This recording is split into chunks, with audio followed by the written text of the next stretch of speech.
live on YouTube as well. So guys, be patient with us. We're going to be covering the news. Oh, Adam is already commenting on the title, saying only half. We'll get to it, Adam. Okay, so let's see if the YouTube people are on. I see on YouTube. I see Sopam, you're there. I see Big, thank God Amatheus is there. Beach, hi Beach. Vanilla is there. Iska. Who else is there? Hi everyone. Okay, so I'm in London right now, by the way, so I'm traveling, but I wanted to make sure, even though it's like midnight here, I wanted to make sure that we're on time for our weekly news coverage. Sobham is here from India.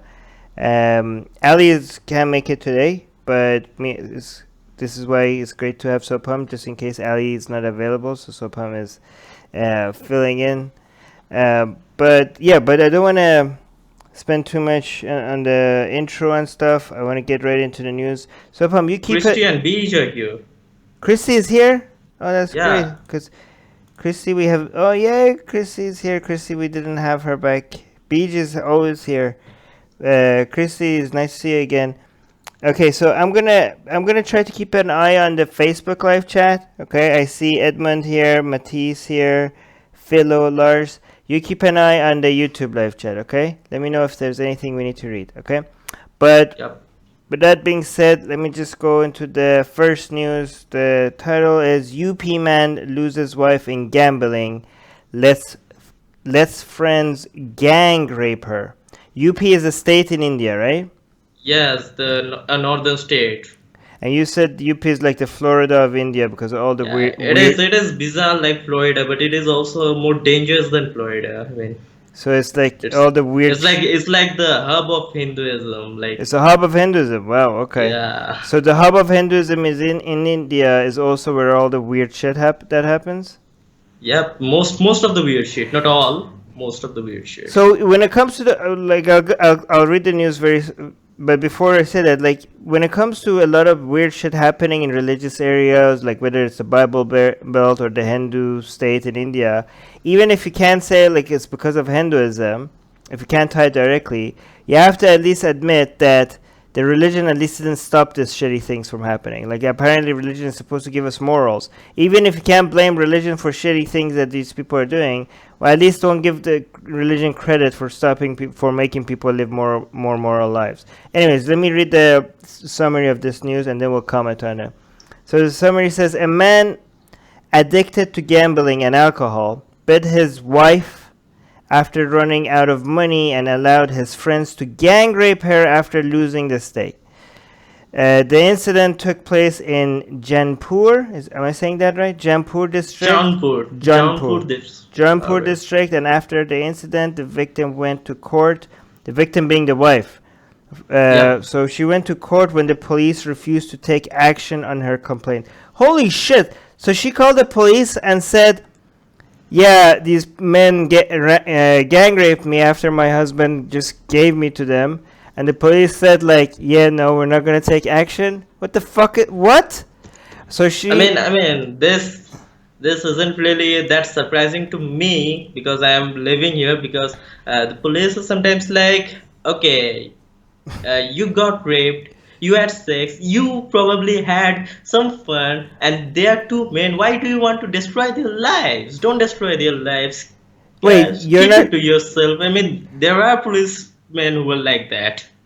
Okay, so you're saying you're not surprised. You're not so if you're raped in India, if you're a woman and you call the police and they say we're not going to take action in this, you're not surprised by that? Like, is that really is that what you're telling me? That is that horrible. Holy shit. I'm not surprised. Really not that surprised. Okay. Because well, first of all, marital rape is not illegal. It's legal in India. Marital rape. Yeah, I know. This is not exactly marital rape, but his husband let her get raped. So. Yeah, this is but crazy to another level. But let me continue with the summary. So, so she went to the court, and then following a court order, an FIR has been registered in. I'm not gonna even try to pronounce this. So the court filed something with the police station, and then the report said that her husband's friend Aaron and relative Anil often used to visit their house for drinking and gambling. One particular day last month, her husband put her on stake while gambling with Anil and Arun. On losing, Arun and Anil gang raped her. After the incident, the victim went to the maternal uncle's house. Her husband followed her there. Okay, so she ran away. She went to the uncle's house, and then her husband followed her, asking for forgiveness. Wow, okay. And said that it was a mistake. Really, it was a mistake. Okay.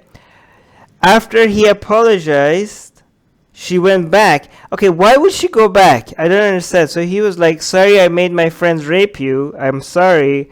And she was like, okay, fine, let's go home. I don't understand. It is like something to do with the society. Like, you're a married couple, there will be quarrels, but the wife has to be devoted to her husband. That's insane. Kind of like to do with the society. That's insane. She went back. So she went back with him in the car. On their way back, her husband stopped the car and allowed his friends to gang rape her once again. Yeah. Is this real? Like, are you sure this is a real story? I'm pretty sure it's a real story. It's like, I mean, nowadays I'm not even very surprised at these cases. So. Okay, I don't understand. Okay, so wait. So you're saying this is a very Hindu state, right? But then it's a very Hindu state. It's like this state and its neighboring states, they have their own name, the Cow Belt, just like the Bible Belt. They call it the Cow Belt. Okay, just like the Bible Belt in the United States. Okay, but so I can even hear right now like some Hindus are typing and like, oh, you're blaming Hinduism just not because of Hinduism. Technically, they're right? Like, there's nothing in Hinduism that promotes this, is there? There's not exactly. I mean, there are some texts which say like gambling is wrong. I mean, the Rig Veda states that, and the Manusmriti, which is like the law for all Hindus, that states that. But if you are going with the Vedas, there's another Veda, Atharva Veda, which says that gambling is all fine and all. And there's the Mahabharata. I mean, Mahabharata and the Ramayana, these are two epic poems in Hinduism, which people say are like true, and they have like the best people in them, and we should do what they have done. And the gambling is not that big of an issue. We're talking about letting other men rape I mean, no, I'm coming to that. Like, in Mahabharata, right, the heroes, like I should say the house chart from Game of Thrones of Mahabharata, there were 5 men and they had just one wife. They gambled their wife and the kingdom away. They gambled their wife. So even in Hinduism, there are the text which says that gambling your wife away is fine. Wait, we don't know who these people are. These are demigods or gods, the people that you were mentioning? They're like sons of gods, demigods, incarnations of gods, like that. Okay. So you're saying there's Hindu scripture that demigods basically were gambling, even though there's some other Hindu scripture that says gambling is wrong. There's contradictory Vedas, and some of them say gambling is a-okay, and they have examples of gods actually gambling their wives away. Yeah. Okay. So, I mean, but I don't think this is because of that. I don't think this is not because of that. I'm just saying Hinduism doesn't stop it. I mean, it's a religion. It's supposed to give good morals. Yeah. And it doesn't say anything against this. Yeah, it's supposed to. Everybody keeps telling us it's supposed to give us morals. Yeah. But sorry, you were saying? Let me actually see the top comment. The top comment is saying, okay, somebody from India, victim goes to police station to file a complaint, gets rejected, only happens in my great proud country. Well, I mean, I'm glad that the top comment is somebody that is from India that is not rejecting, like, not yelling fake news. Because I'm pretty sure we're going to get some people eventually saying, fake news from some of these Hindu nationalists. Are these people real, or is this just like bots, Hindu bots, that keep on saying fake news every time we're critical? No, they are real. I mean, I have met people like them. They're like, oh, it's the left-wing propaganda against Hinduism and everything. Yeah. Every country has those people, right? Like, you Yeah. know, in United States, you say shit about like Trump, oh, fake news. Like in Philippines, you say shit about Duterte, oh, it's fake news.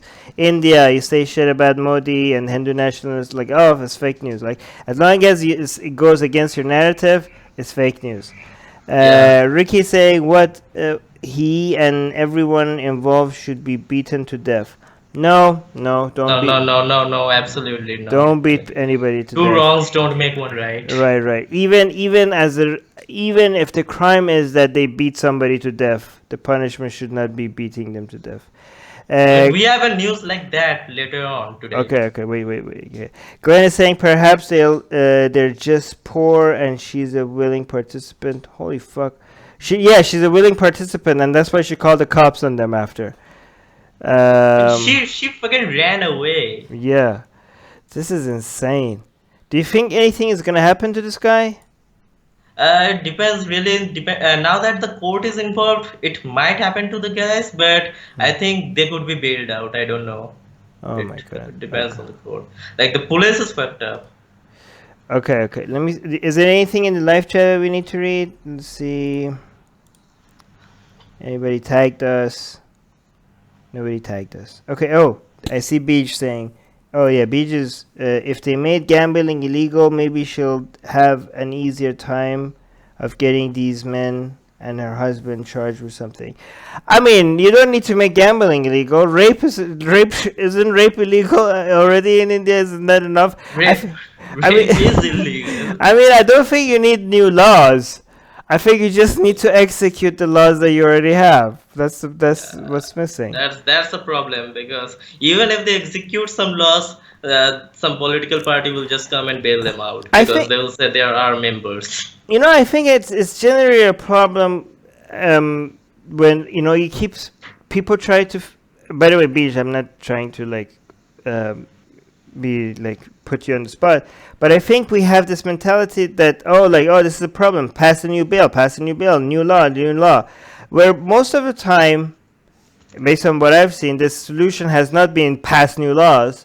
The solution is like somebody just enforce the freaking law, right? Yeah. Like India has. I mean, right. Honestly, like India has some of the best laws in the world. Right. I mean, if they are means carried out properly.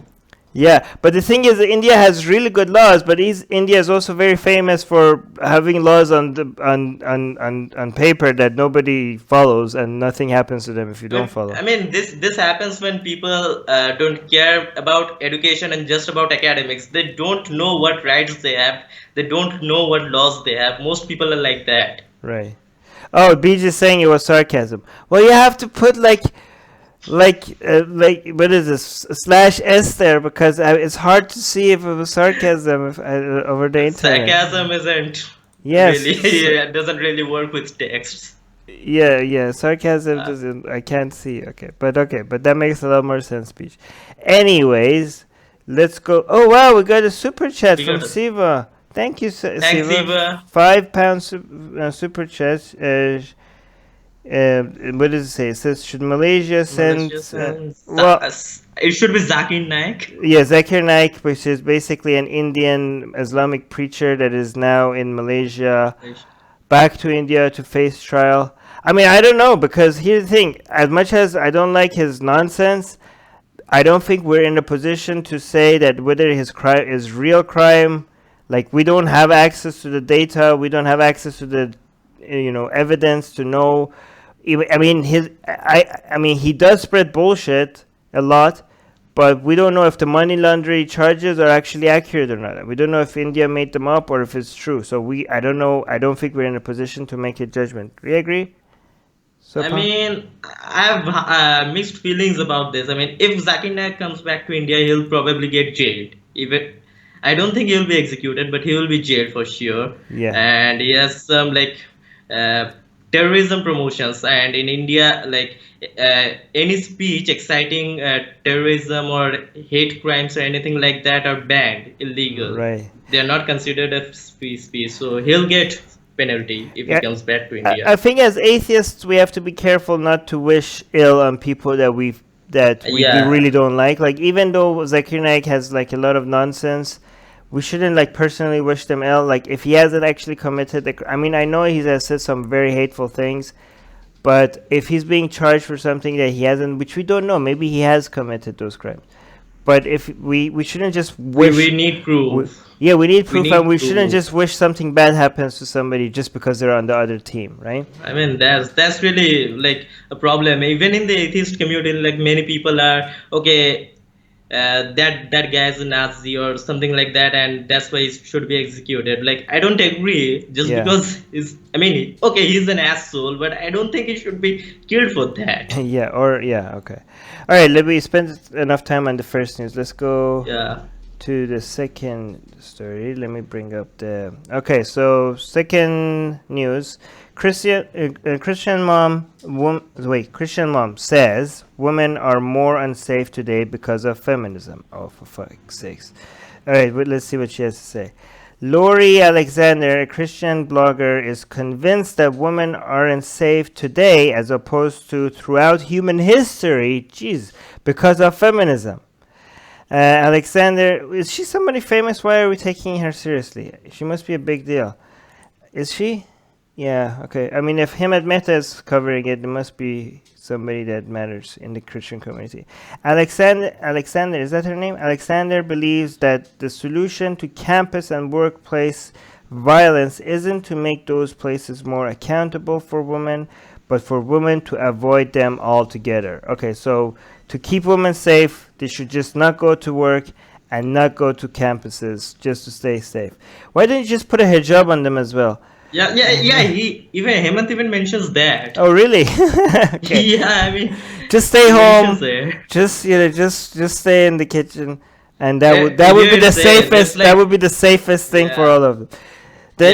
It's like he's saying here, it's like telling an assault victim to cover herself up more next time, but saying nothing to potential abusers. Yeah. She then includes snippets from her readers about all the ways that feminism has endangered women. They got assaulted when working as waitresses. They feared. Well, I mean, by this argument, men should stay at home as well, because men get men, when they go out and do construction, they are putting themselves at risk because they could get hurt. Like when they go into cars, they could get car accidents. So women should stay at home. Men should stay at home as well. Everyone stays at home. And then the economy just crashed. Right. So then she continues. It says they feared walking home from work alone late at night. Okay, well then get better police. They were harassed on college campuses, and when there was no father in the picture, they became promiscuous. And there's no citation for any of this, by the way. It's being pointed out. Therefore, they imply working outside the home or getting a higher education should be avoided at all costs. Well, Lori, that's her name, right? You're so wrong. I don't even know where to start. First of all, we all admit that feminism has examples of going too far at many places, right? We have examples of that, right? But overall, throughout history, feminism has done so much more good than harm. And these little examples that we find here and there, okay, in my opinion, is just such a tiny... I know a lot of my audience disagrees with this, right? I mean... Feminism, the brand of feminism as a PR thing, like as a brand, has got it is ruined, right? So I know a lot of feminists that don't even call themselves feminists anymore. They call themselves women right activists because of how toxic the word feminist. Yeah, I stopped calling myself a feminist once because of all those stuff. Yeah, but whatever you call it, throughout history, it has done so much good for everybody, okay? Yes. It has come a long way, and I don't understand what she's talking about. Women, she's talking throughout history. You know how easy she's making it for us to refute what she's saying? It used to be normal for armies to invade a city, and every woman were expected to be raped, as reward to the soldiers of the invading army. Do you understand how much less rape and assault on women we have? We still have a lot of rape. We still have a lot of assault on women. But do you understand that if you compare it to what we used to have, we have violence Violence has decreased in history. Rape has decreased. You know, murder from violence. All of Yeah. this has decreased. All of this has decreased. I don't understand why these people just don't like something and they just pull nonsense out of their ass. It's like, oh, feminism is bad. At least if you want to say something against feminism, point to some ridiculous examples that are actually happening. Where did they get these from? They just put it out there. Like, they don't even bother to check if they're saying anything accurate.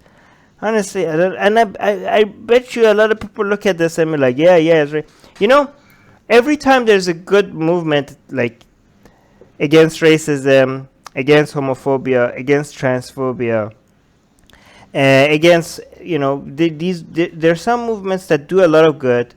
They grow, they become popular, and because they're becoming popular, there's some examples of people that take advantage of it, and they overcorrect, and they start making the movement about something that it wasn't originally about, right? So women rights, feminism was about equality, equal opportunity, okay? It wasn't about privileges. And I understand that there are many examples that you could find about that some people are taking it to extreme levels that looks ridiculous. And those extreme levels, they're the loudest ones, but they don't represent the majority, okay? Again, racism is still a problem. It was always a problem, it's still a problem. People don't believe it, but it's less of a problem now than it has ever been, okay? Again, people look at the news and feel like, what the fuck are you talking about? Well, yeah, because you're not compared to how it was before.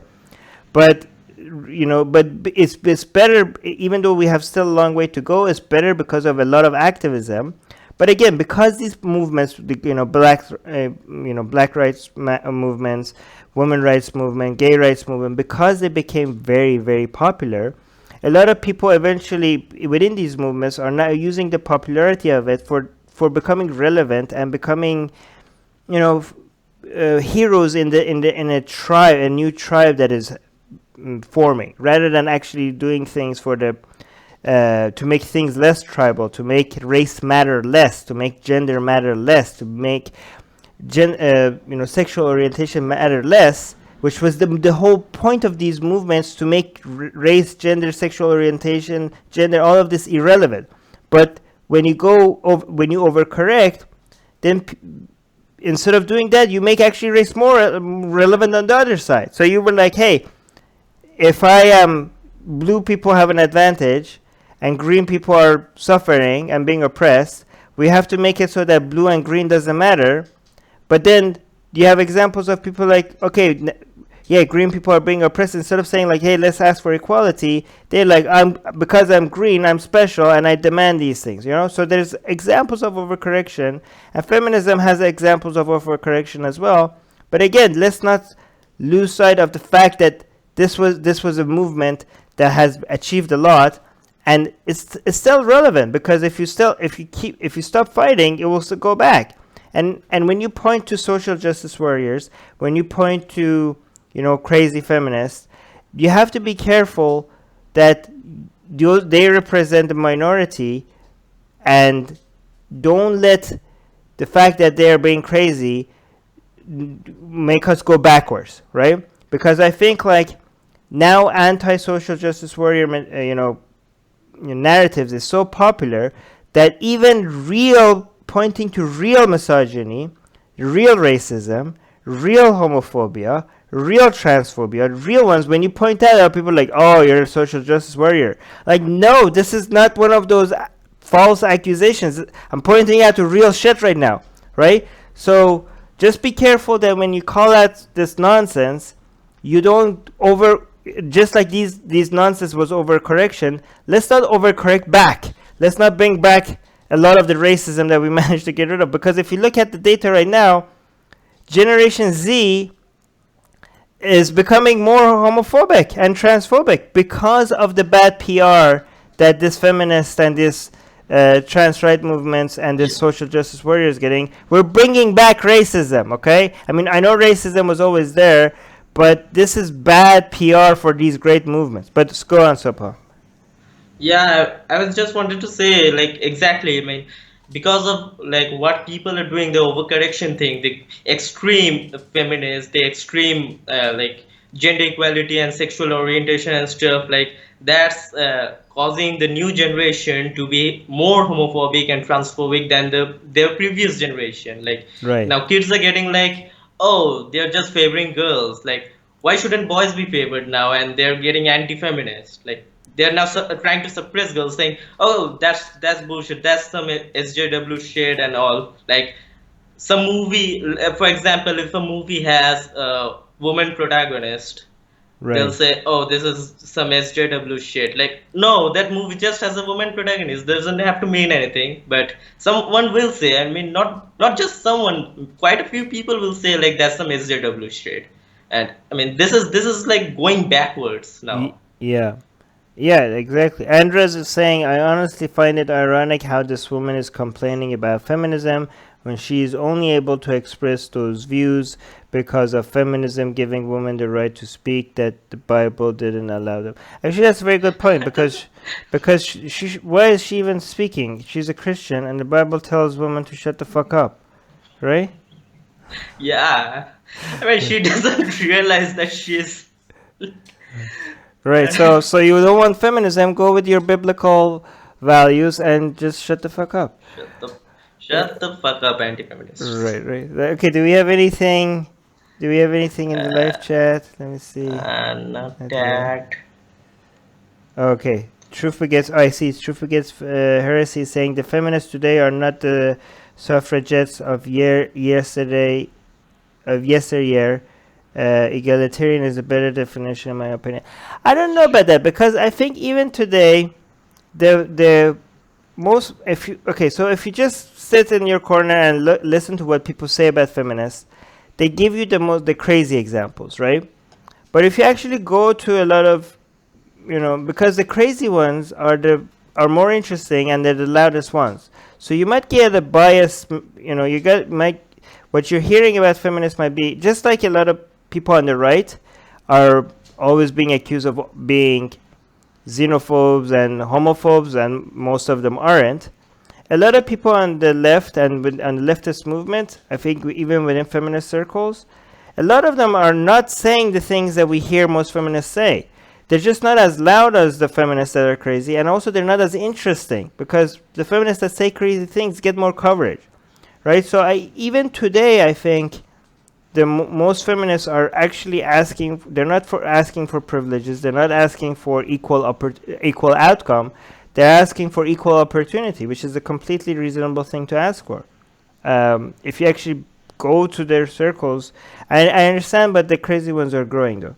Axel is saying, Armin, and I'm fairly certain you're preaching to the choir with this story. Okay, well, but I have to cover the story. Sorry. Okay. All right. Should we go to the next news? Let me close this window. Open this one.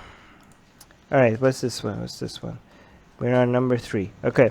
Nearly half of UK adults think Islam is incompatible with British values. Okay. A lot of people are thinking, yay, this is good news. Half of UK adults think Islam is incompatible with British values. This means like British people are understand that Islam is bad. But when I read this, I was like, wait a minute. Half of UK thinks that Islam is A-okay and is compatible. So the other half actually thinks that Islam is compatible with British values. Actually, this scares the shit out of me. Like, half of the British people think that Islam and British values go hand in hand. Like, what the hell? Like, what? Okay, let me actually read the story before making judgment on it. So the summary says a survey suggests that almost. Okay, so there's 2 things that they measured. So the first part is the study suggests that a third of UK adults think that Islam encourages Muslims to carry out acts of violence against non-Muslims. All right, so that means 2/3 of UK adults have no idea about Islam because it does encourage Muslims to carry out acts of violence. I mean, you read the fucking Quran. I couldn't be any more clear. And it continues. So this is the first part that I said 1/3 is not about compatibility. It was about whether Islam encourages Muslims to carry out acts of violence. The second part is it also found nearly half, so 48%, think their religion is incompatible with British values. So what it is, if I don't know if the other 52 is think is compatible, or maybe there's some undecided or no answer there as well. So the poll, which questioned 2,077 people, that's a pretty big number, because for a poll to be statistically significant, as long as it was randomly selected, by the way. Like, it's not just the number that makes a poll a good poll, it's also the method that you collect the data to make sure that you're controlling for other external factors. So, by the way, what's this? Who did this study? Do you know? Okay. It says that the poll which questioned 2077 people of No. different ages. I'm already reading that. Yeah. Never mind. Let me just continue. People of the different ages, genders, and regions showed. Okay, so yeah, they're pretty. I think they made sure it's pretty randomized across Britain. Okay, so. Okay, wow. So look at the summary. How it's saying the poll. Okay, so this Muslim guy from the Ahmadiyya community, it's so funny to me that they always bring Ahmadiyyas to speak on behalf of Islam, because Ahmadiyyas are like such a minority part of Islam, and they're the most peaceful one, and they always know that they're the safest people. Like the people that ask for commentary, they're like, let's not ask the average Muslim, because they're gonna tell us something crazy and it's not gonna make us look good. They always go to ask Ahmadiyyas and the people that don't know Islam, they think like, oh, this Muslim is saying so much peaceful stuff, and they don't know that here's how bad it is. You know how Shias and Sunnis can't get along on most things? One thing that they could get along with is that Ahmadiyyas are not Muslim. Okay, so and it's funny that the one group of Muslims that most Muslims agree that these people are not Muslims are the go-to Muslims for Westerners for commentary on Islam. Anyway, so the Ahmadiyya Muslim communities are saying that this poll shows that that Islam is misunderstood in the UK. I agree with him, but for the opposite reason of what these Muslims are saying, because these Muslims are saying this shows that Islam is misunderstood because half of Muslims think that Islam is incompatible with the UK values. I say no, this shows Islam is misunderstood because half of them think it is compatible. By the way, what do these Muslims think? The Muslims are saying like, oh, this is so sad that British people think that Islam is incompatible with UK values. Wait, so this shows to me how these so-called moderate Muslims, how non-Islamic they are. Because their measurement for how good their religion is UK values. So what are they saying? Like, they're like, look, God is so good. United Kingdom values is compatible with that. Like, when other Muslims listen to that, they're like, when serious Muslims, like, what the fuck is wrong with you? You should be like, my values come from fucking God. I don't give a shit about UK values. You think I measure whether Islam is good or not based on UK values, based on man-made laws? The fact that these Ahmadiyya people are like saying, look, no, our religion is good, it's incompatible with UK laws, makes other serious Muslims cringe. They're like, are you serious? Is that your measurement on our religion? They should, they should wish that their ideas were as good as us. Like, our ideas come from God. Like, why would we even want them to think that Islam is compatible with UK values, right? Okay, but then they continues is that 2/3, 67% of the public agreed that most Brits have negative views of Islam, while 58% believe that Islamophobia is widespread in the UK. So it's interesting because it's 50-50, but then when you ask them if you ask people whether they think that other Brits have a negative view, the answer was 67% think like, yeah, I think other Brits have a negative view of Islam. But this, I can't take this study seriously if it is asking people about Islamophobia. Anybody that uses the word Islamophobia unless they're actually telling you how shitty of a word and how useless of a word it is. If they're using it, I can't take them seriously anymore, honestly. Just say anti-Muslim bigotry. Come on, guys. Islamophobia, like you're putting in ideology and you're saying that people are bigots. It just suggests that if you're against an idea, you're a bigot. That's what that phrase means. It's such a nonsense term. Are you surprised by these numbers, Sapam? Or what do you think? I'm like, I take Britain to be a really sensible country usually. I mean, it's surprising that half of them actually say Islam is compatible with British values, because just exactly what you said. It's surprising that half of them agree that Islam is compatible. Right. Wait, there's something happened with my Facebook live stream. Let me see. Are we still on with the YouTube? Yeah, I think we're good. Yeah. Alright, let me read the top comment. Simon is saying, I feel as though all religion is a barrier to a truly productive and harmonious society. I really think people should stop saying, I think all religions, every time we talk about Islam, because you don't do that with Christianity, okay? When we say, oh, Christianity is such a barbaric religion, people don't come and say, like, yeah, but all religions. I agree all religions are shit, but why is it that when we talk about Islam, everybody comes and talks about all religions instead of, like, I don't understand. I just think they want to dilute the focus from Islam. Yeah, they don't want to be bigots. You're right. Which is such a stupid thing. The example, I use this example often. I say, like, it's kind of like when you're talking about AIDS, and somebody comes in and like, hey, but what about cancer? Yeah, well, cancer is also bad, but we're talking about AIDS right now. Yeah. I usually say, like, it's like saying if a patient got hit by a car, you're coming and saying at least it was not a truck. Right. Okay, let me see. Gordon is saying all religion. Okay, wait. Is incompatible with modern values. We need more science and less superstition. I agree with you, Gordon, but can we stop doing that every time? Sometimes we want to just talk about Islam, okay? Sometimes we want to talk about Christianity. Sometimes we want to talk about Hinduism, okay?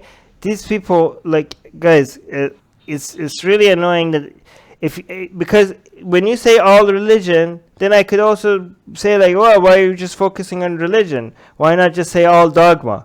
And you're like, okay, all dogma. I'm like, oh, why are you just talking about all dogma? Let's talk about all bad ideas. They're like, oh, okay, fine, all bad ideas. I'm like, oh, no, why just bad ideas? Why not just bad everything? Okay, everything bad is bad. Is that general enough? Like, Sometimes we need to focus on. Okay, another godless atheist is saying because they're afraid of being labeled Islamophobic, which is a bullshit term. Exactly, that's what we said as well. Eden is saying religion is incompatible with again, all the top comments is just trying to take the focus away from Islam and focus on religion in general. We don't get that when we're focusing on Christianity. When we're shitting on Christianity, which we often do, we don't see people coming in and saying, well, all religions. It's just when we're talking about Islam people do that. Okay. Religion is incompatible with the 21st century. Time we grew out of it. I agree with that. There's not much difference between any of the myths. No, I don't agree with that. The three major ones are based on. Okay, people think that just because all religions are wrong, that means there's no difference between them. There's a shit ton of difference between them. Okay, there's there's similarities between the religions, but there's also a lot of difference between these religions. They're. Oh, why do you? I don't understand why to be able to call religion all religions bullshit. That doesn't mean that you have to say they're all the same thing. You don't have to say they're all the same thing. This is, in fact, Islam is the worst. Islam, among living religions at least, Islam right now is the worst one. Okay, I say this. This is what I tweeted a few months ago. All religions are equally wrong, but all religions are not equally harmful. Okay, I mean, people say, well, why you say they're equally wrong? Because wrong, true or false is a binary thing. You're either true or you're not true, right? And all of them are not true, so they're all equally not true. But when it comes to how much harm they could cause, they're not at all the same. They're not at all the same. And Islam, in my opinion, takes the cake on that one. What do you think, Sopam? Yeah, I agree. I mean, Yeah. every religion is fake. I mean, we focus on all religions, okay, but we focus on them, all of them, one at a time.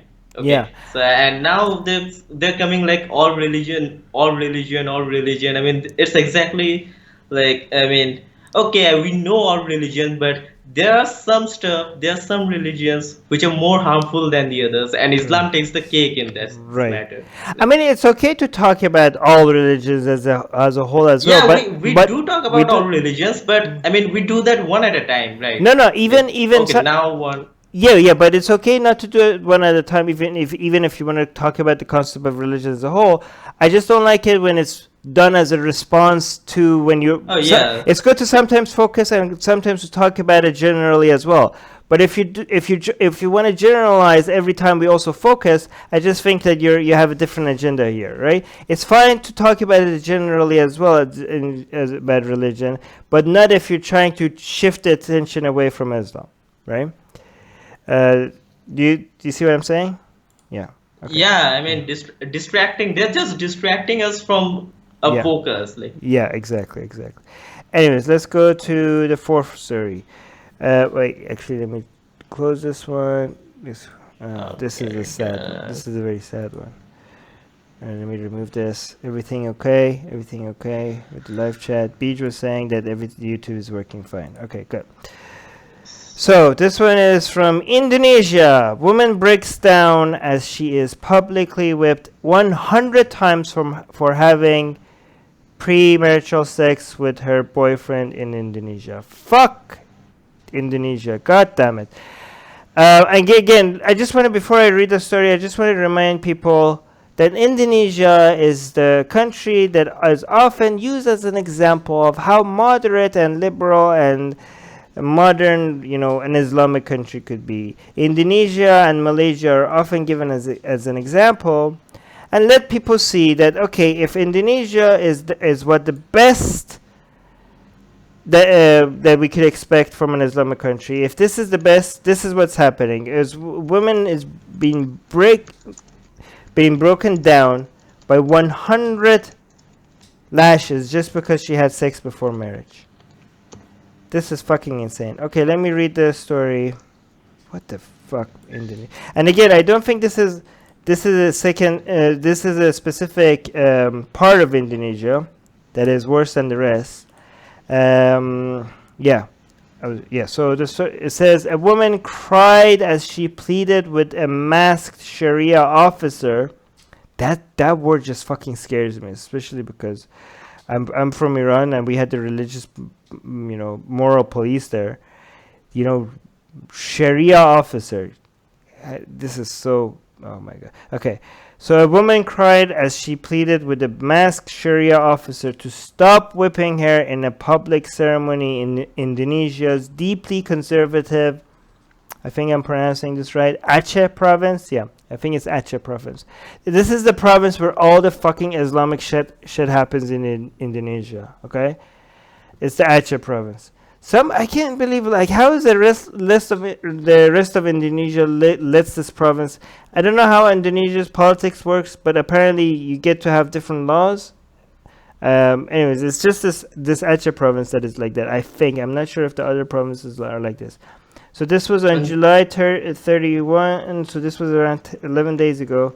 The 22-year-old woman who was being punished for having premarital sex was among 3 people who were publicly whipped 100 times. Dozens of people watched as the 2 men and the woman, so it basically was 3 people, 2 men and 1 woman. But the woman basically broke down and she was crying and begging for it to stop. Were canned in a stadium I'm not even going to try to pronounce this. This is a location 170 miles from the provincial capital.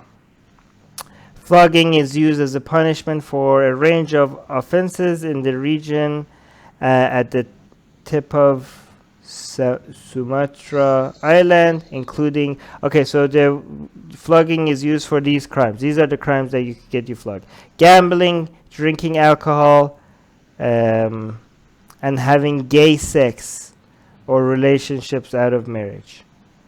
Okay, wow. Well, fuck it. I mean, this is insane. I mean, isn't Indonesia part of like signatory to the United Nations Human Rights? I don't know, whatever. Like, is the UN like raising shit about this, or just like, yeah, whatever? Like, I don't understand. I Can somebody? mean, United States Human Rights Council, United it's like Nations. it's already shitty. I mean, Saudi Arabia is even a member. Yeah, it's not. Yeah, they actually made they made Saudi Arabia the head of the Human Rights Council. I mean, I don't understand. This forever is going to be a joke. That is, I don't understand. But wait, are we still going? Let me see what the top comment is. Are we still good on the YouTube live chat? Yep, Yeah. Okay. we are. Ash is saying they knew the law, and oh my god, this is what the top comment is. Holy fuck. It's the top comment because it got a lot of angry reaction, not because people liked it. Ash is saying they knew the law and got caught, whatever. These are the people that think that you should just follow the law, whatever. Are these the people? Do these people are like? Oh my god. Would they support like you see when slavery, for example? When slaves ran away, Take slavery, take burning of atheists and scientists, take stoning of gay people. Like, yeah, that was those are all the all law. those were all legal, and some are still even legal in some countries. Oh fucking hell! Who's this guy? Ash E. Larry. You should be where you're in New York. Such a fucking god damn it! This guy makes me angry. He lives in a country where most of the laws are just compared to other countries, and he's enjoying laws that are protecting him, laws that are based on Enlightenment values, laws that is giving him rights, freedom to speak, freedom to being represented in the government, enjoys democracy, enjoys safety, has the police and the fire station and everybody protecting him, and has the arrogance to tell somebody that is living in a country with unjust laws that, hey, you should have followed the laws. Well, fuck you, Ash. Fuck you. Let me see. Somebody is responding. Never mind. I'm not gonna go through the responses. Seriously. In the YouTube live chat, James is saying like Aceh province in Indonesia, they gave religious scholars autonomous control over that peninsula. Yeah, and I heard that there's a lot of Saudi influence there. There's a lot of Saudi. They're sending a lot of people there to even increase their influence. Dude, both Indonesia and Malaysia are getting more Islamic. This to me shows that forget reforming Islam, right? Even like if you look at Egypt, if you look at Iran, if you look at Turkey, if you look at Indonesia, if we look at Malaysia, these are countries that remain Islamic and went through a period of modernization and but because they were Islamic, they got sucked back in there, right? When Islam is dying and you think like it's harmless right now, don't be fooled by it. As long as you have Islam, you have a tumor. It's like a tumor. It's like cancer. It could come back. Okay, you have to completely get rid of it. Okay. A country like Malaysia, this is a first world country. Indonesia, these are advanced modern countries, and because they're Islamic, they're going backwards. Okay, if you have Islam, you have a disease. Even if it's not harming anybody right now, your country is Islamic. You have a problem. It's gonna fuck you up at some point. Amruta is saying, "Oh, improvement, no stoning until death. I see. God really works in mysterious ways." Actually, it's not an improvement because Indonesia didn't have stoning. It went from not having these lashes to having these lashes right now. Okay, let me see. What else? John is saying this Bronze Age existence is hugely popular there, so I really have no sympathy. Why? How could you have no sympathy to a woman being whipped? Why would you have no sympathy? Who are these people? Either you go along with the program or you get into the time machine buy an airline ticket, and travel to the 21st century. So these people think so bizarre. Where are you from, John? Let me see what country you're from. It doesn't say. But again, it seems like he's from one of these. I bet he's from a first world country. Yeah. Not everyone can afford an airplane ticket. No, but this guy thinks that's the first thing that comes to mind. Yeah, but the thing is that these people actually are enjoying their lives because other people were suffered and risked their lives, and now they're asking other people to just follow the law. Fucking hell. In fact, if the laws are unjust, we need people to break the law. David is saying such a forgiving, peaceful, and tolerant religion / culture. How can we fail to welcome it into ours? Okay. That joke is getting old. Okay. Let me see if there's... I don't know what's happening with our Facebook live chat. It just it shows it for a while and then it just stops and then you have to click back on it again. And the Facebook's live chat is, streaming is shit. This is why YouTube is dominating. Okay, yeah. I'm back on now. Alright, so... let's close this one. Go to the next news. Let me bring up the summary. Let me remove this. We're on number 5. Number 5. Okay. Study says Germans are religiously tolerant except for Islam and Muslims. So they're tolerant of all religions except Islam and Muslims. Okay, this is an excuse for us to say, I'm not bringing, so how we say every time we talk about Islam, other people bring other religions to bring attention away. I'm going to do that here myself right now. But my excuse is that the title forces you to do so because it's saying they're tolerant of other religions, okay? So I am going to bring up other religions in this. But let me just read the summary first. Summary says, according to a recent study by the German Bertels, I'm not even going to try, some very hard to read German thing. Religious tolerance is widespread in Germany, but that does not apply to all religions. The result of a recent study by a Germany-based, again that weird name that I can't read, foundation showed that half of Germans perceive Islam as a threat. Well, it shouldn't be half. It should be everybody. Researchers from the organization found that 87% of those surveyed are generally open to other worldviews, except when it came to Islam.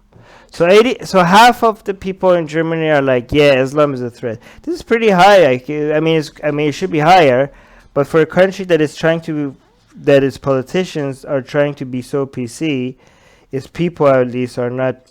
At least half of them haven't been brainwashed like that, which is kind of good, but I wish it was more than half. But it seems like 80. So here's the reason why I have to bring up other religions, okay? Because as much as shitty as Islam is, and as harmful as it is, I mean, it's the worst religion alive today, okay? The most harmful one. But the fact that 87% of Germans think other religions are okay is kind of scary to me, okay? 87% of them think like Christianity is okay. I mean, this is supposed to be a very modern, advanced country. Like, Christianity is a threat. I agree, it's not as big of a threat as Islam is, but it's a threat. It's a threat. It has barbaric, backwards ideas that it doesn't belong in the modern world. Christianity needs to die. It's a threat to our modern ways of living. Okay, so 87% of people in Germany think other religions are okay. That's concerning. What do you think? Jeremy? Yeah, I mean, I agree that Islam is a threat, but I mean, what they're saying is like they think that only just 1/3 of the German population saw Islam as enriching to society, while almost everyone perceives like other religions like Christianity, Hinduism, Judaism, Buddhism to be enriching to the society. I mean, are they talking about the views or the art and architecture over here? Because if they're talking about like enriching to the society, it can be either like their morals and their views and their ethics and all. But if they're talking about like the art and everything, like I think Islamic art and architecture are pretty good and all. I mean, they can enrich the society from that view. I mean, that side from art. But if it comes to values and morals and all, then every religion is bad. Islam is the worst, but every religion is bad. Yeah, I mean, the title makes it confusing. The title says on Islam and Muslims. It's kind of using Islam as Muslims interchangeably, which is, you shouldn't be doing that. And actually, one of the top comments is actually suggests that there's a huge confusion in saying. So the top comment says, "We love freedom in Germany, so people in favor of Sharia law aren't welcome. People who come here to work don't cause problems and fully respect the country's values and liberties are most welcome, no matter the religion." Okay, so I think people should really start talking about the religion and the people differently. There could be a lot of Muslims that don't take Islam very seriously. I mean, the idea itself is a threat. There's no two ways about. The idea is not incompatible with not just Germany but with our planet. Okay, the things that Islam promotes makes people, makes societies much less free, much less equal, much less liberal, much less humane society. Okay, those are the values that are promoted. But you can't. Seeing Islam as a threat does not mean seeing every Muslim as a threat. Okay, most Muslims have never even fucking read the Quran. Most Muslims have no idea go ask Sunnis, what are the most authentic sources of hadith? They have no fucking idea what you're talking about, okay? So, most Muslims are pretty good people, okay? So when you say Islam is a threat, that doesn't mean Muslims are a threat, okay? Ideas spread in many different ways. And this title says Islam and Muslims. So I don't know, because if Germans are saying Muslims as a threat, that makes Islam more of a threat. Okay, let me say this: if you say so many background noise, sorry about that. But if you see Muslims as a threat, god damn it. Okay, it's gone. If you see Muslims as a threat, that helps Islam becoming a greater threat, because then you're, instead of inviting Muslims to moving away from Islam, or at least taking it less seriously, then you're pushing Muslims more towards Islam when you see them as a threat. Okay, so let me see. Okay, in the YouTube live chat, Right. James is saying that I think a defeated idea isn't much of a threat anymore. I disagree with James, because while the idea has been defeated, like, I mean, science has proven Islam wrong, but I mean, there are many people. There are almost like 1.8 billion people who think, not 1.8 billion, but there are over a billion people who think that the ideas, the values which are presented by Islam are right, and they follow those values, which is the problem. I mean, Wait. he puts his. No. Yeah. Muslims think. Okay, here's the difference. Okay, if you ask Muslims, most Muslims, do you think Islam is true and you should follow the rules? They're like, yeah, you should. Okay, but then you ask them, like, okay, I'm an ex-Muslim. Do you want to kill me? They're like, no, I don't want to kill you, right?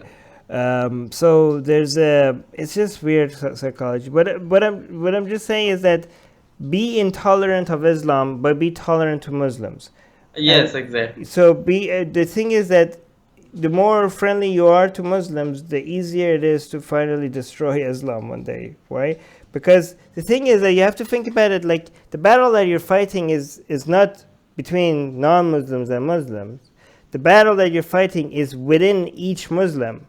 And to be able to get in the, be able to fight that ideological fight within each Muslim, you have to first you have to get through to them. You have to make them drop their guard, right? You're not going to be able to defeat Islam by just, making Muslims afraid and, threatening them or, being unkind to them. That's just going to bring their guards up, and it's going to make it even harder for you to even change any opinions.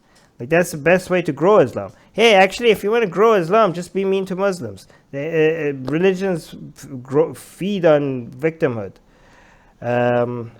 Religions play the victim card the best. Yeah, especially if they're actually being the victim, then that's just this is why the religious leaders just want Muslims to be oppressed. Because there's such a powerful fuel for their growth. Then it's saying only 1/3 of German population saw Islam as enriching to society only. Yeah, that's 1/3 is really okay. Enriching, when you say art and stuff, I mean I agree with that, because I think you could enjoy like Mayan art, right? Ancient Mayan culture and art. That doesn't mean that again, the culture that we're talking about is not about the values. The culture that we're talking about is about the art, the painting, the history, right? If I enjoy Mayan history and art, that doesn't mean that I believe in human sacrifice. Mayans believe in human sacrifice as a way to please their gods, right? So just because you look at the buildings and you're like, oh yeah, that's pretty, that doesn't mean now you agree with their barbaric values, right? So yeah, you could look at the mosque and you could look at an Islamic painting, which or calligraphy, and be like, wow, that's pretty, and you could enjoy it, but that doesn't mean that you agree that gay people should be killed. You could still call out. You don't believe that women should be. You don't agree with wife beating. You don't agree with slavery. You don't agree that non-Muslims should be tortured for eternity. And these are all things that Islam promotes and teaches. So enjoy the art, look at it, but that's fine. That doesn't mean that. Don't reject everything that is beautiful just because you don't like the ideology. Okay, you could look at Christian. When you look at Michelangelo, when you look at Da Vinci's paintings and stuff, they are Christian themed. They're still beautiful. I still think Christianity is bullshit, and I go to a cathedral and I enjoy watching at a cathedral. It's fucking beautiful. Okay, there is no hypocrisy there, right? But anyway, so yeah, you can enjoy art, music, dance, food.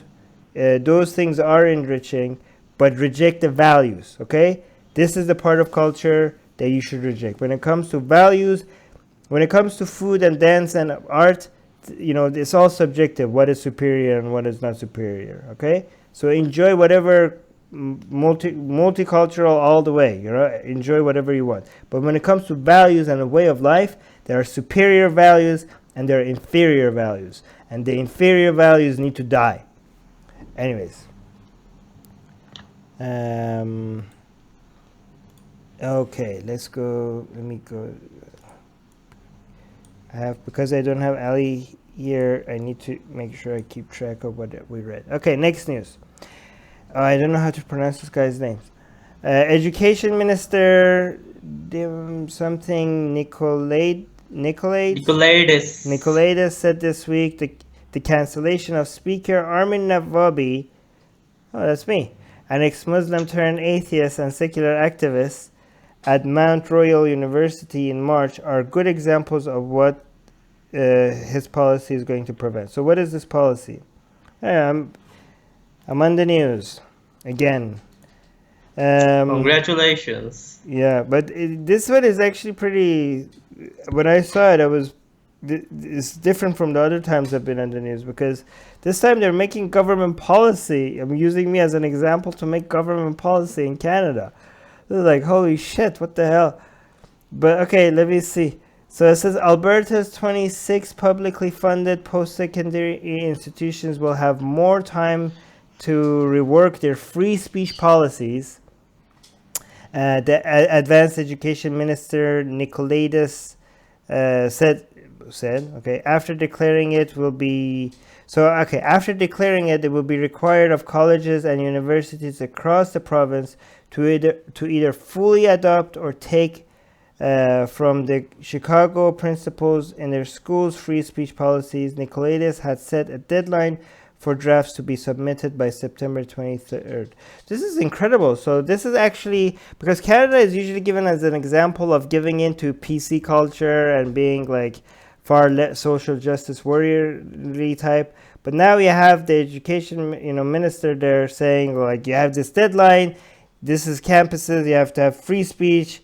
We have to show us that you're doing this, that, speech is allowed on your campuses. Like, the government is stepping in and making universities allow all form of speech to be, this is pretty, I mean, it's one thing for the government to just be like, yeah, we don't limit speech, but this is another for the government to actively get involved and say, like, we have to see that you're actually allowing speech. This is a pretty aggressive move, and I like it. The policy to be placed in by October 15. He added the suspension of the University of Lethbridge professor for. Okay, so apparently there was this professor that had some particular comments that made him being suspended. So that's one example he gave.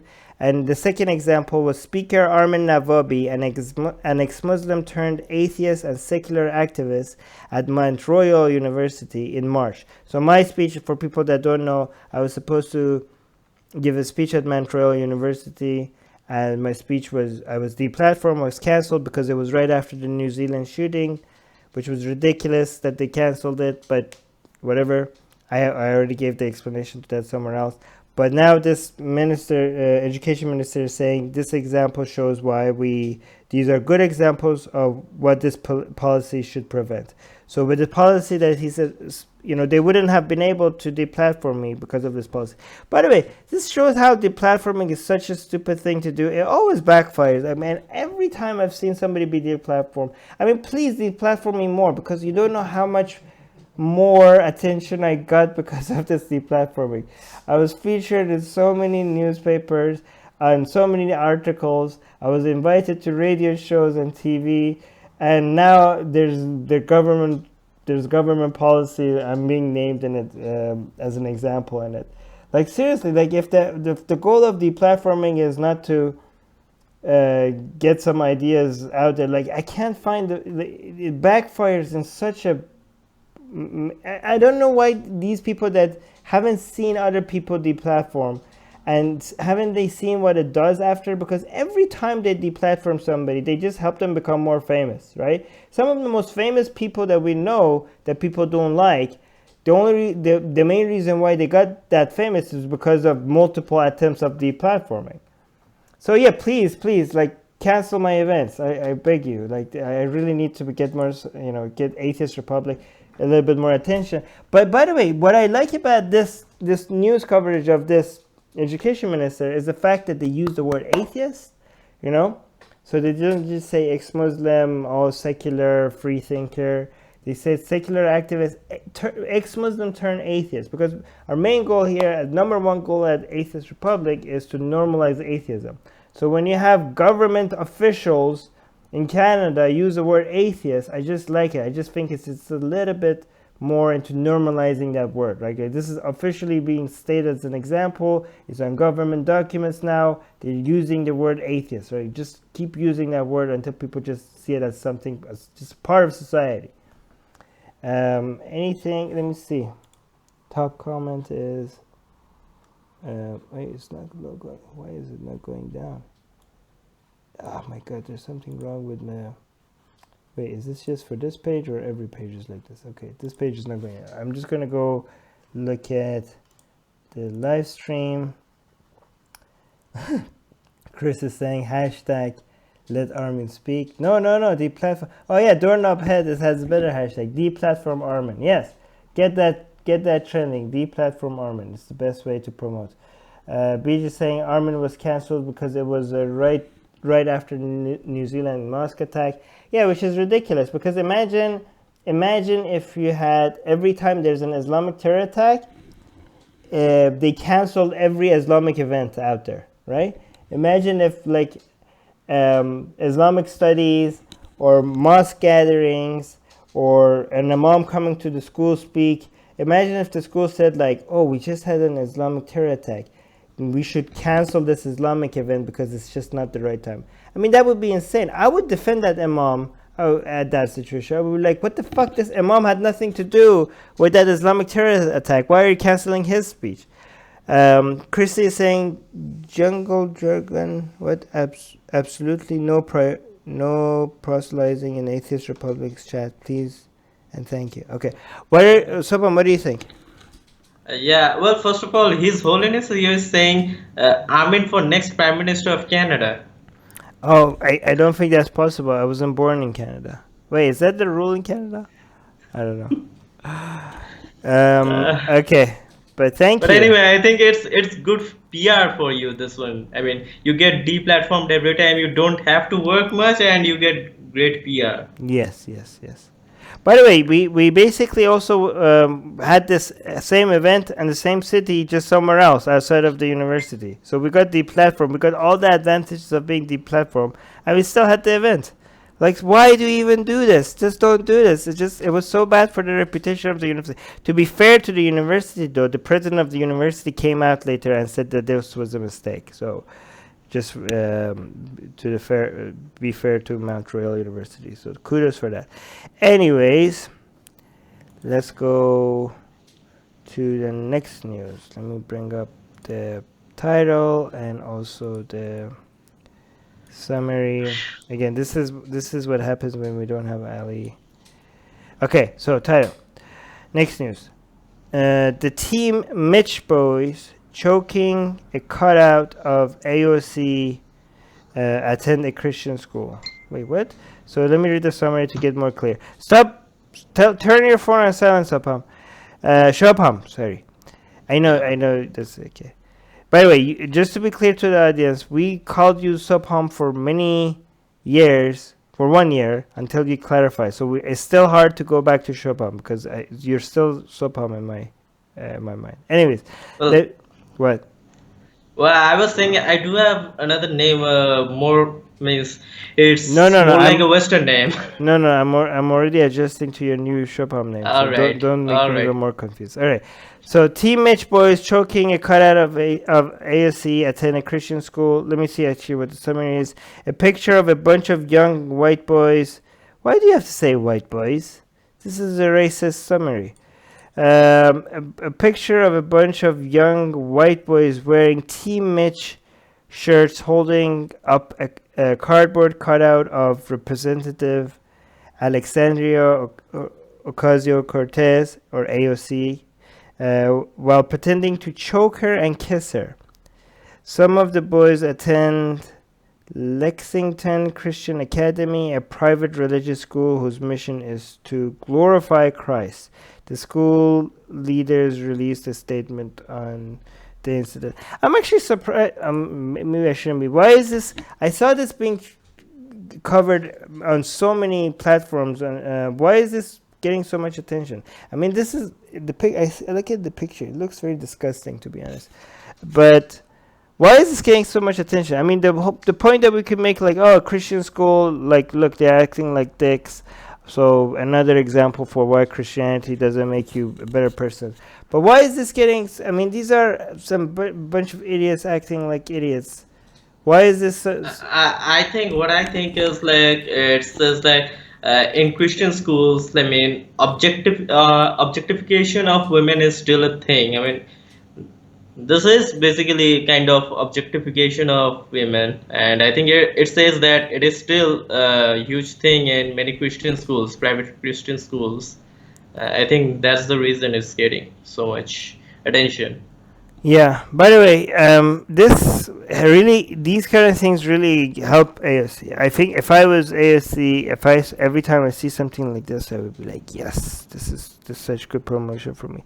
I mean, the more people attack you in such insane ways, the more they're marketing you, the more like we get that as well. Like every time, this is why every time somebody like threatens me or sends like really weird rape threats towards my wife or something like that, I just screenshot them and I post them.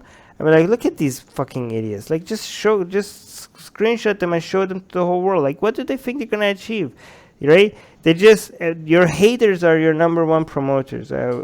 Like, they just talk about you more than anyone else, and they do it all for free.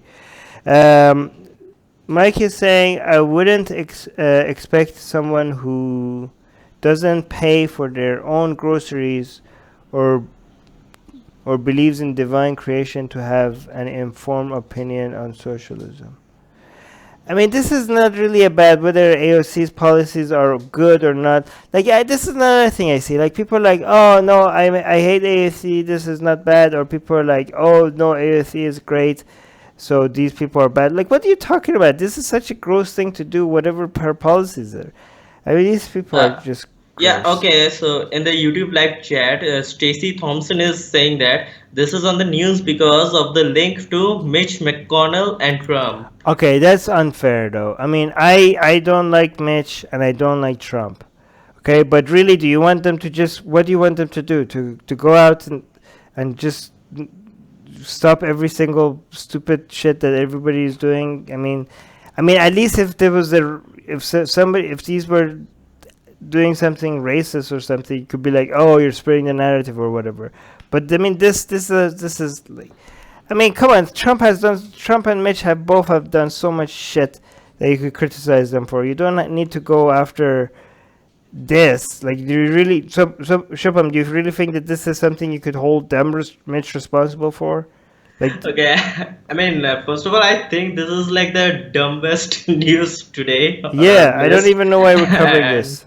And I mean, I don't know much about Mitch, but I know a lot about Trump, and I think he has to. I mean, he has done way too many stuff which can be held against him. I mean, this is totally dumb. Yeah, This one, yeah. So you're saying that he has done so many things that we could say against Trump that this is not necessary, right? yeah, Yeah, like, yeah. But it does. Christy is saying it's fucking gross as fuck. Yeah, it does look gross. I mean, this is just this is just some fucking stupid kids being stupid. I mean, they're gonna be known for this. So, anyways, I don't want to spend more time on this. Why is this on the news? Tell Anna to not cover this stories like this. I'm not interested in stories like this. You tell her, okay? Because she picks. okay. Yeah. All right, let's go to the next news. What is this one? I can't pronounce this. Lincolnshire. Lincolnshire non-Muslim girls asked to wear hijab for a day. Is this a city in the UK? Yes, Eastern England. Yeah. Okay.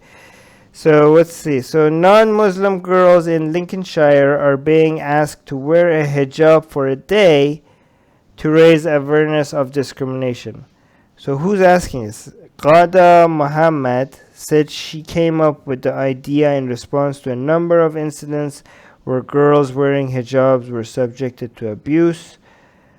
The campaigner, who is a member of Lincoln Muslim Sisters Forum, said it would lead to better understanding. She hopes secondary schools across the country will sign up. The hijab day, to be held in November, will help non-Muslim children learn more about what it is like to wear a hijab and the reasons behind it, she said. This is such a fucking stupid, bad idea in so many different ways. I don't even know where to start. First of all, while you're at it, I mean, people these days really hate white supremacy, don't they, right, Shubham?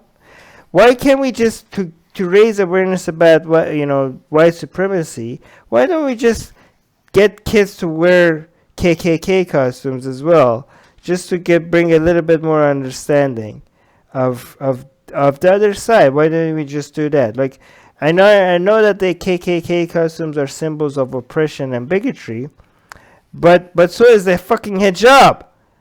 Like, what the fuck is what? And so look how she ends this. She says to teach the non-Muslim children to learn more about what it is like to wear a hijab and the reasons behind it. Okay, well, you had to you teach them that what they're wearing is the symbol of ownership over women, right? Just remind them that while they're wearing hijab, they are children, right? So tell them that they are sexually appealing to men as children, and they're wearing it to because they're sex objects, and that's all they're all to men, and that's why they're wearing the hijab as children. Remind them why it's mandatory for women in Islam to start wearing it around age 9, because you are allowed to be fucked as a girl when you're 9. Okay, remind them about that. This is why the age is 9. What else you should tell them? Tell them that slave women didn't have to wear the hijab because they were already slave. Somebody already knew that they had an owner. This is why free women were wearing the hijab, because it was, you need to make clear that, hey, this is my fucking property. Don't you touch it. It's mine. Okay? That's why you wear the hijab. But and this is such a fucking stupid idea. But this is gonna backfire. Do you think like this is gonna bring more tolerance towards Muslims? People are gonna see this and gonna be like, okay, make your hijab day. See what happens. The people that hate Muslims are gonna just use this as an example for everything that is wrong with UK. And like, look what the fuck is that happening to our country? And it's just gonna make people hate Muslims even more. If you want to create more tolerance of Muslims, which I encourage tolerance of Muslims, not of Islam, but of Muslims, okay? Just make kids hang out with Muslims. You don't have to make them wear symbols of oppression. Just make them hang out with girls that are already wearing the hijab. Just get them have activities with each other. Go like do finger painting or whatever kids do. I don't know. Just when they hang out, make them do teamwork. Make them do projects that wouldn't go forward unless they figure out how to communicate with the other side, and if they don't work with each other, if they don't communicate with each other, the project wouldn't move forward, right? So whatever, they're wearing the hijab, but you have to work with them. So you get to learn how to. The more you communicate with people that look different from you, the less of a deal it's gonna be. Do that. Don't wear the fucking hijab. Celebrating hijab for women is kind of like black people celebrating chains. That's what it's like. What do you think, Shubham?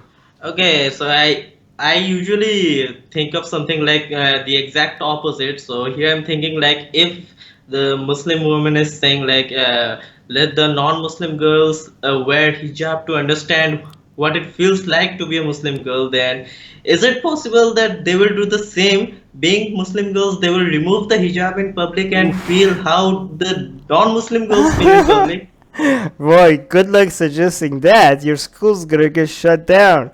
They're gonna go like, wow, you asked my daughter to take off the hijab?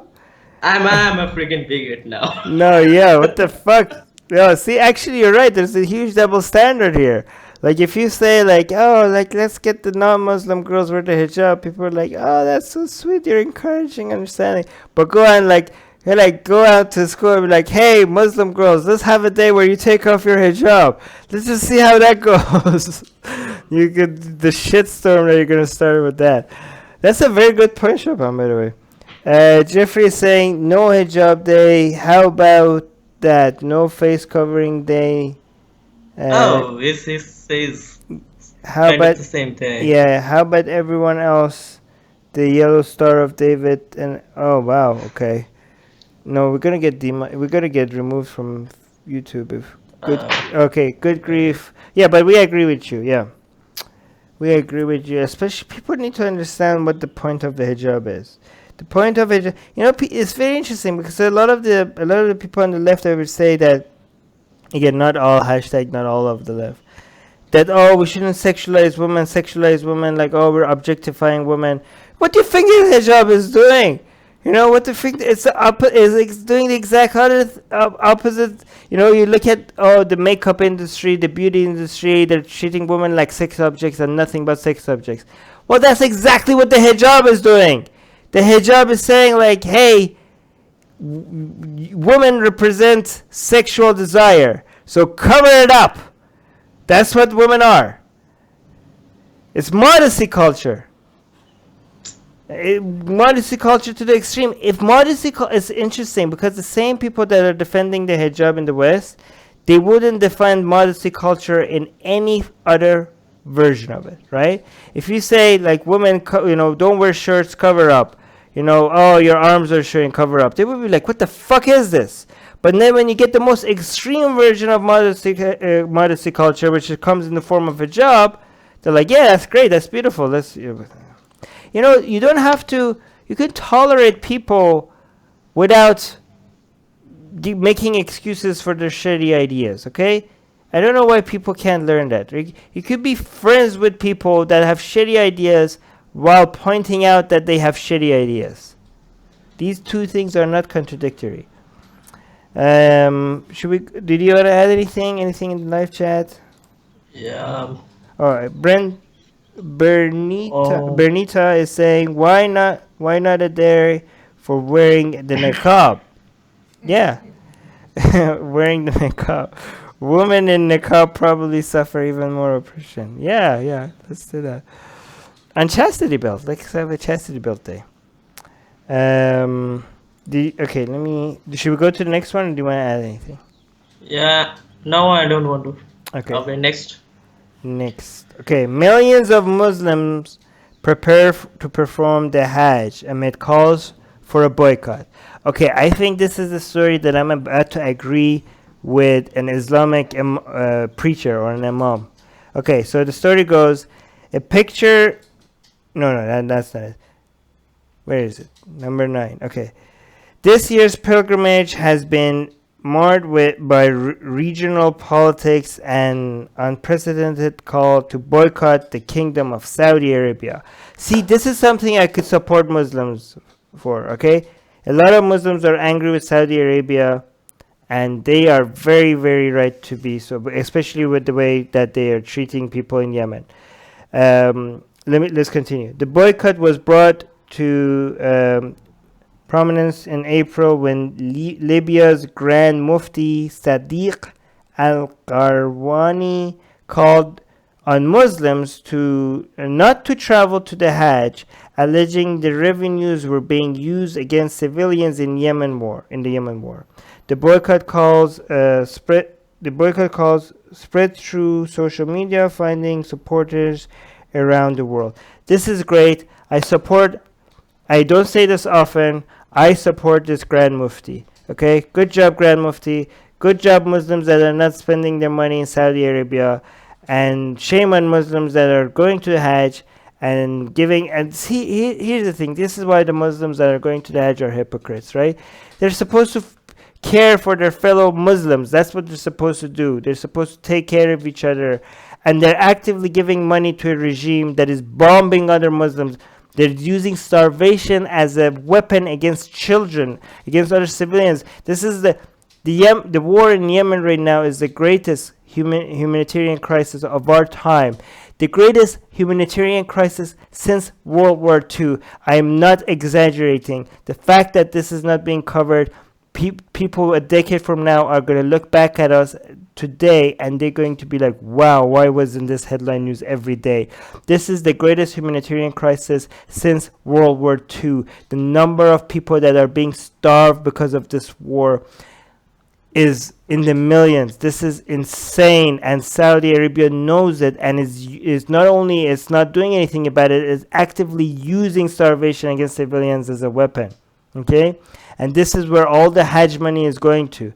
Not only the Hajj money, every time you fill up, every time you go to a gas station, every time you use oil anywhere, you're basically fueling this war. And not only that, your tax, if you're an American, or if you're a citizen of the UK or Germany, your tax money is being spent on supporting Saudi fucking Arabia. Okay, United States is supporting Saudi Arabia to kill innocent children, and this is against United States' own constitution.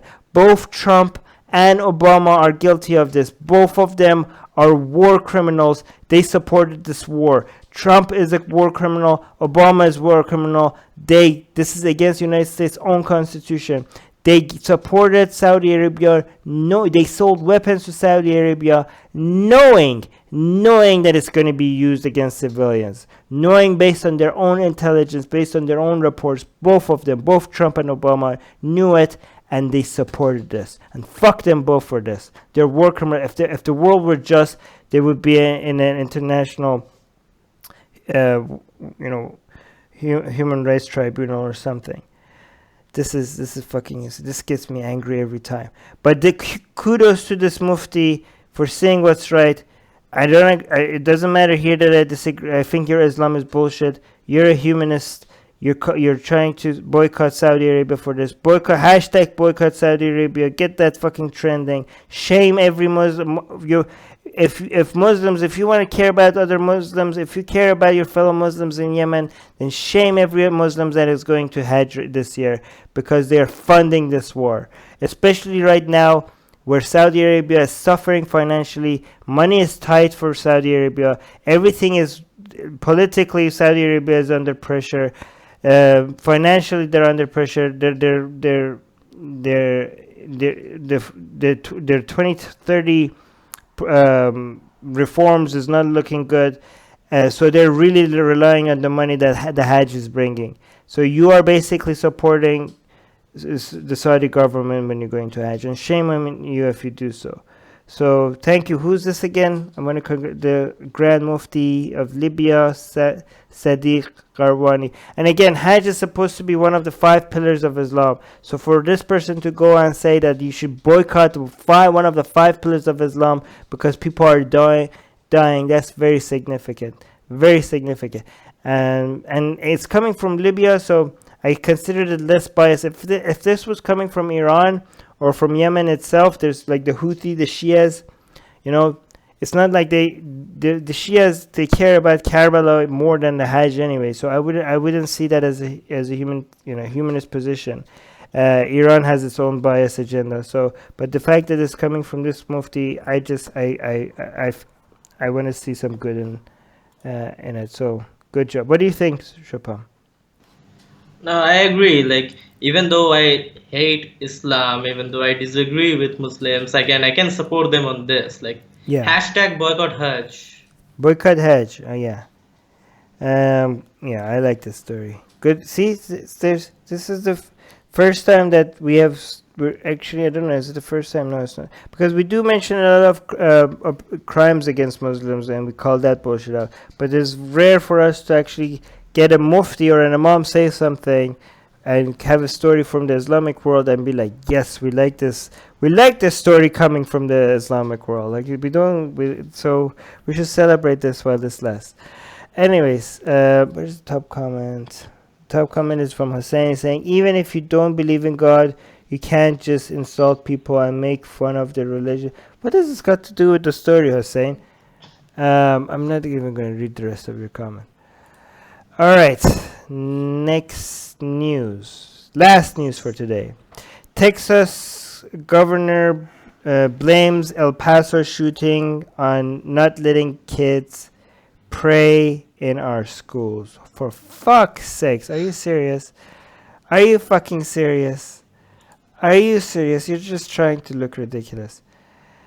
Appearing on Fox and Friends, Texas Governor Dan Patrick got plenty of attention for blaming video games, even though the shooter made it clear he was following through Donald Trump's anti-Hispanic rhetoric. Okay, the summary is bullshit as well. Okay, so both the governor is being stupid. Again, I don't like Trump. I hate Trump, but the shooter specifically said that, these are the things that he believed in even before Trump, okay? So, again, Trump is responsible for a lot of shit out there, but can we please not blame every fucking thing on Trump? Again, I don't like Trump. Trump, as I mentioned earlier in the earlier story, he's a war criminal. He actively sold weapons to Saudi Arabia, knowing that he's being used against children. So I don't have any love for the man. But we need to be, this guy was against immigrants, was using the same rhetoric before Trump was even president. So for this summary to say that he was following through on Trump's anti-Hispanic rhetoric is unfair, and it's just desperately trying to blame everything that happens to Trump. Okay, I don't think that's fair. Okay, let me know what you think. But again, the governor is an idiot.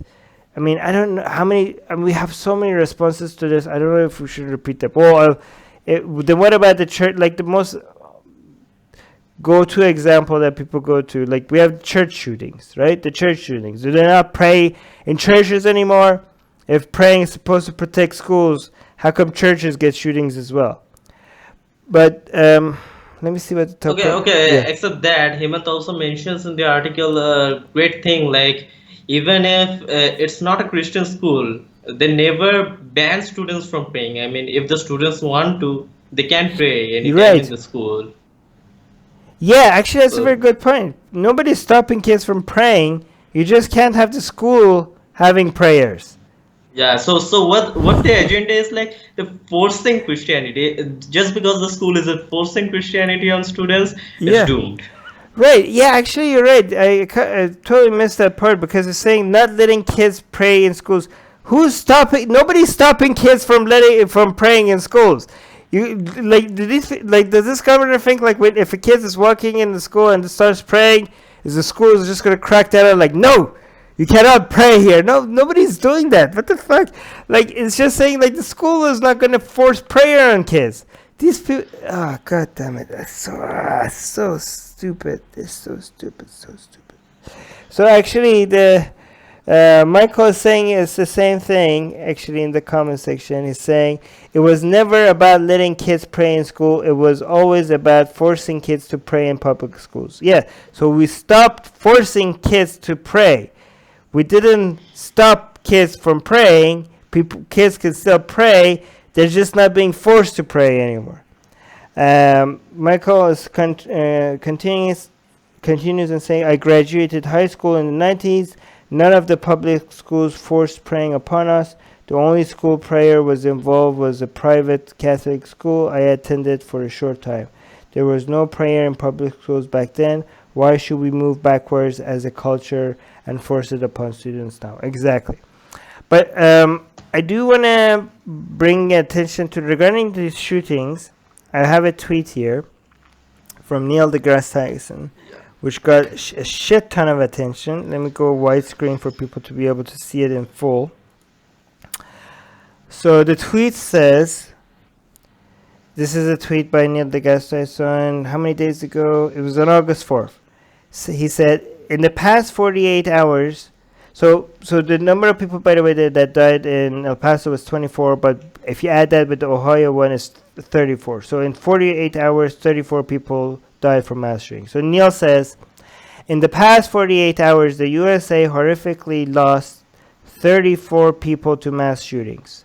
But then he continues, on average across any 48 hours, we also lose 500 to medical errors, 300 to the flu, 250 to suicide, 200 to car accidents, 40 to homicide via handgun. And then he says, often our emotions respond more to spectacle than to data. Did I read that? Yeah. So Shabam, what do you I have a response to this. What do you think about this?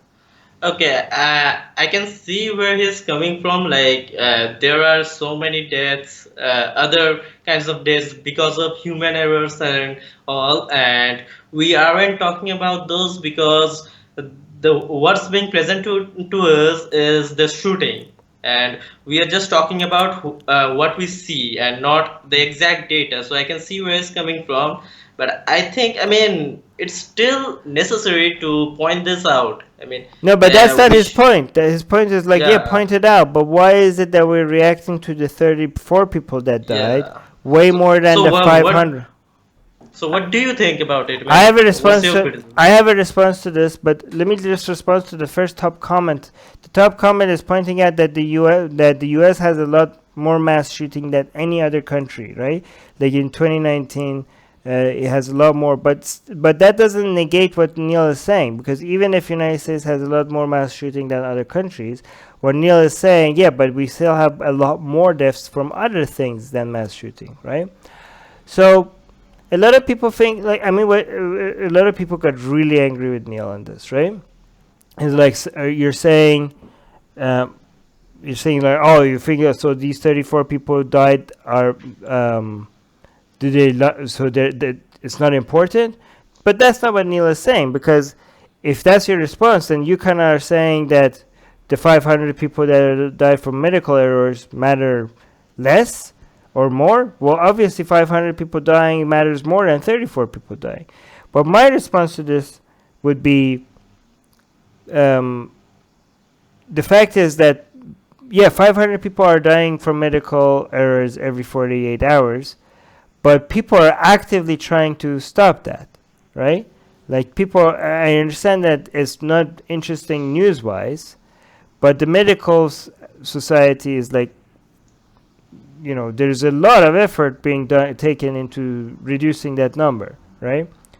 I'm going to skip the flu because I'm going to get back to the flu. But then the suicide, 250 suicide every 48 hours. Holy shit, that's fucking a lot of suicides. But again, a lot of people are trying to actively try to figure out how to end suicide, right? Car accidents, I mean, car companies, there's so many tests, millions of dollars goes into figuring out how to make cars safer. Homicide, handgun. Okay, this I'll get to the handgun as well. But the problem with the people that are dying with shootings is that it seems like people are actively trying to, at least in U.S. politics, avoid fixing the problem. Like, the problem is that there's not any, regulations on guns. I mean, it seems like you need a license. You go through more tests to be able to drive a car than in the United States than to be able to carry a gun, which is fucking insane, right? And every time you try to fix this problem, people are actively trying to block it. Nobody's trying to actively block efforts to fix medical errors, right? Nobody's trying to actively block, like, people are trying to reduce number of suicides. Nobody's active, no politicians are not actively trying to block you from fixing suicide attempts, right? The only example here that might be, that is, comparable to the gun situation is the flu one, right? Because people are saying vaccines are bad and stuff. So there are people that are actively bringing back flu and measles and shit like that. So the flu one is comparable because we do have some people that are actively trying to block efforts to remove this disease. The last one, the one that it says the 40 homicide via handgun. The thing is that even more people die from gun-related incident, stuff outside of mass shootings than during mass shootings, right? But it's interesting that the mass shooting gets the more attention, right? So more people are dying from guns in the United States. When